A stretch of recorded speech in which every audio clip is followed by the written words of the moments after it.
Eh, Nama saya Arfian Fuadi, asli Salatiga, dan saya founder dari Data Engineering.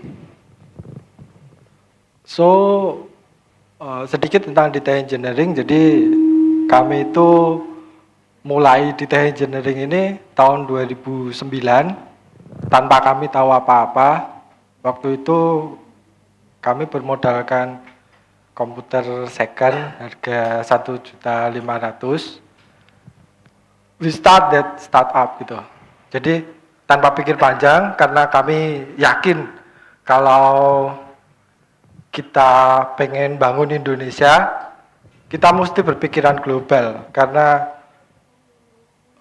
kami berpendapat bahwa globalization is now, it's not coming soon anymore gitu. Jadi karena kami pikir sekarang ini udah globalisasi, udah nggak zaman nunggu-nunggu, nggak zaman seminar-seminar. Siap gak sih kita buat MEA, AFTA gitu. Mending kita discuss apa sih yang pengen kita perbuat buat MEA, AFTA gitu. Jadi nantinya kita bisa jadi raja di negara kita sendiri gitu. So far Data Engineering itu sudah 6 tahun, hampir 6 tahun. Nanti kita pengennya Data Engineering itu lebih maju lagi gitu. Dan so far teman-teman yang ikut kerja di Data Engineering itu SMK. Kita belum ada teman university degree gitu, S1, S2 gitu yang pengen gabung. Cuman we are open for that. Jadi kita buka pintu, siapa aja yang pengen gabung silahkan gabung. Dan Data Engineering itu pokoknya intinya globalization is now, we are part of a global community. Kita adalah bagian dari masyarakat global, dan so far kita sudah mengerjakan desain dari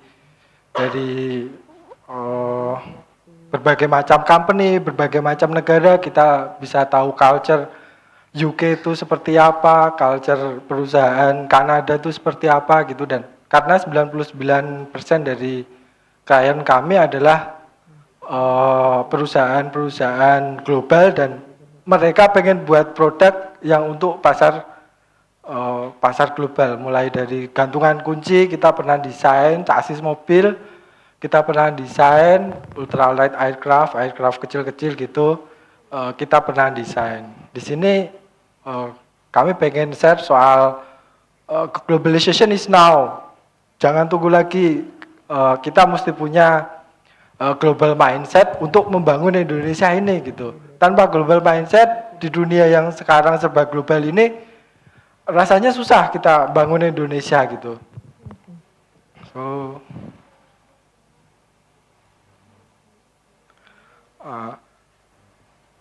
Globalization yang sekarang ini menurut kami dipicu oleh adanya internet. Yang pertama, internet ini merevolusi segala bentuk information gitu. Kayak kemarin ada assassination, ada bom di Paris gitu, setengah jam kita udah tahu. Kalau dulu kan kita mesti nunggu hari gitu, kita udah tahu. Nah, ini yang membuat globalization. Mungkin orang-orang dulu itu berpikir tuh revolusi itu nggak seperti ini gitu. Revolusi itu nanti ada mobil terbang gitu. Tapi ternyata enggak. Yang membuat revolusi itu malah kayak Facebook, Twitter gitu, Internet of Things lah. Nah, karena informasi yang semakin cepat ini, maka lahirlah butterfly effect. Butterfly effect itu suatu hal kecil di suatu negara bisa berimpact besar di negara yang lain. Contoh, kemarin bukan hal kecil sih, kayak tsunami di Jepang gitu. Ada pabrik cat yang kena di salah satu Jepang itu, ada yang kena tsunami, pabrik cat. Di Detroit yang ribuan kilometer jauhnya kena impact-nya. Detroit kan terkenal dengan industri mobilnya gitu, karena adanya pabrik cat yang kena, maka produsen mobil di Detroit nggak bisa ngecat mobilnya kan. Nah, nggak bisa ngecat mobilnya, nggak bisa dijual, dan itu yang menjadi salah satu alasan kenapa kemarin Detroit menyatakan bangkrut kan. Nah, jadi walaupun kita dari Indonesia, kita dari negara dunia ketiga yang let's say orang memandang sebelah mata lah. Tapi sebenarnya dengan ide-ide yang sedikit gila, kita bisa buat butterfly effect itu biar bisa berimpact ke negara yang gede, biar ini loh Indonesia, ini loh karya pemuda Indonesia gitu. Nah, butterfly effect ini menyebabkan uncertainty. Uncertainty itu ketidakpastian. Sekarang nggak ada yang dulu nggak ada, umpama let's say back tahun 90-an gitu. Orang nggak mikir nanti tuh yang merubah dunia tuh apa gitu. Nggak kepikiran pasti bahwa Facebook itu bisa mengubah dunia kayak sekarang ini gitu. Iya kan? Jadi dunia sekarang itu serba uncertainty gitu. Kalau kita pusing mikirin wah semua uncertainty, semua tidak pasti gitu, nanti malah pusing nggak jadi apa-apa. So let's make this uncertainty jadi opportunity gitu. Kita bisa show up in the global community, bermodalkan uncertainty yang kita jadikan opportunity gitu. Jadi perusahaan gede-gede gitu sekarang pada takut kalau mau memulai sesuatu gitu, ini nanti laku nggak ya? Ini nanti kalau nggak laku sahamku turun nih gitu. Mereka takut gitu loh. Jadi ini kesempatan kita, yo kolaborasi, bikin ide, bikin inovasi, buat show up gitu.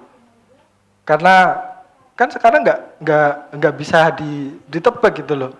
Nggak ada kan yang bisa menebak nanti Twitter, nanti Facebook bisa segede ini. Nanti Facebook bisa mengubah culture kita gitu. Kalau culture kita dulu tuh umpama nih sebelum makan, dulu kan kita berdoa. Setelah ada Facebook, sebelum makan kita foto dulu. Nah, baru makan gitu. Jangan dirusak dulu dong, foto dulu. Merubah culture gitu. Nah,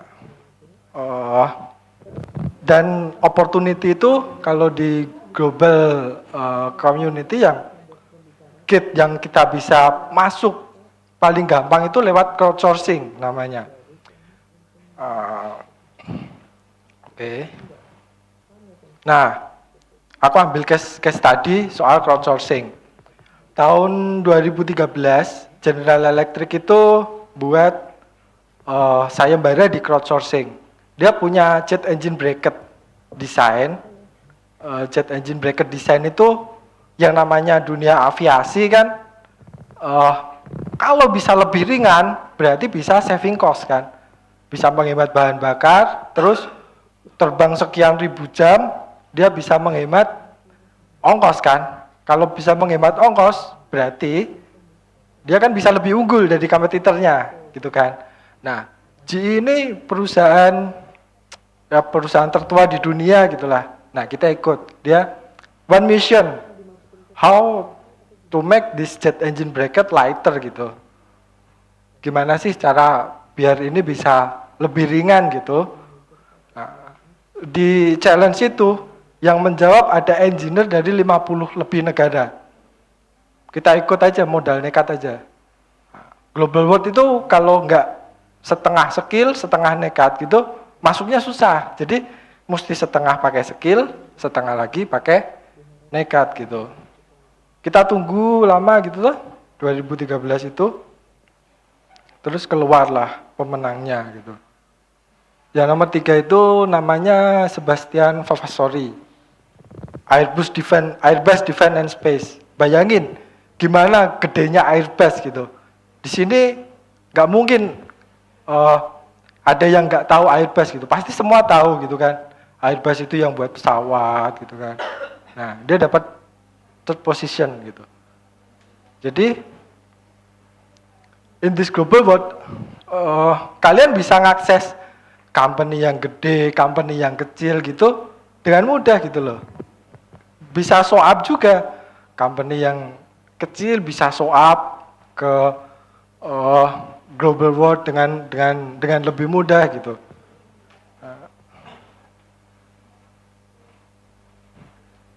Nah ini yang nomor 2. Yang nomor 2 adalah Thomas Johansson, PhD. Dia dari Swedish Air Force. Bayangin, mungkin mereka salah satu negara konsorsium yang buat Eurofighter, PhD, stress analyzer. Dia ikut challenge itu gitu. Dan validatornya GE gitu loh. Makanya waktu itu kita pengen ikut gitu. Nah, ini dia dapat nomor 2, kayaknya sekitar 380 graman lah. Nah, yang nomor 1 itu Ari Kurniawan, adik saya, dia cuman lulusan SMK dari Salatiga, yang kok lihat toh, kok megang toh, lihat jet engine aja yang udah terlepas gitu belum pernah. But we have an idea gitu. Kita punya ide nih, kita punya ide yang kita bisa nih, pokoknya ngelebihin dari company-company gede itu kita bisa gitu loh. Jadi ide itu di global world yang udah apa ya, kalau kacau sih enggak sih. Semua serba cepat ini, itu kita bisa ngomong ide, kita bisa show up ide dengan begitu mudahnya gitu. Anda punya ide bagus, share di Facebook, banyak yang share, banyak yang like, udah tuh jadi viral gitu kan. Nah, ini adalah salah satu bukti bahwa untuk membangun Indonesia, kita butuh show up di global community gitu. Karena sekarang itu negara udah nggak satu lagi. Apa yang terjadi di Singapura pasti punya impact ke Indonesia gitu. Apa yang terjadi di Australia pasti nantinya ada impact di Indonesia gitu. Apa yang terjadi di Afrika kayak Ebola kemarin berimpact di US, airport jadi apa itu strict gitu kan. So yuk sama-sama kita bangun Indonesia dengan ya mindset global gitu. Gak bisa bangun Indonesia dengan mindset yang masih kolot. Mindset yang kalian punya produk nih, Anda punya produk, mengeluarkan produk dengan jurus cintailah produk dalam negeri gitu. Gak bisa sekarang. Kalau kamu pengen ngeluarin produk terus nyuruh orang pengen mencintai produk itu, ya produk itu mesti sudah teruji gitu. Kayak iPhone gitu kan, sudah teruji di global market gitu. Mungkin dari saya itu karena strict. Terus ada sedikit promosi. Kami ada namanya di Tech Engineering Innovation Center. Jadi teman-teman sekalian bisa datang, kita buka kelas kursus desain gratis, benar-benar gratis, nginepnya juga insya Allah gratis. Kita bisa discuss, kita bisa berbicara tentang value, berbicara tentang ide, berbicara tentang niat baik, gimana caranya bangun Indonesia bersama-sama gitu. Jadi value driven ideas gitu. Karena kami percaya kalau niat baik itu pasti menemukan jalannya. Sekian dari saya, terima kasih. Wassalamualaikum warahmatullahi wabarakatuh.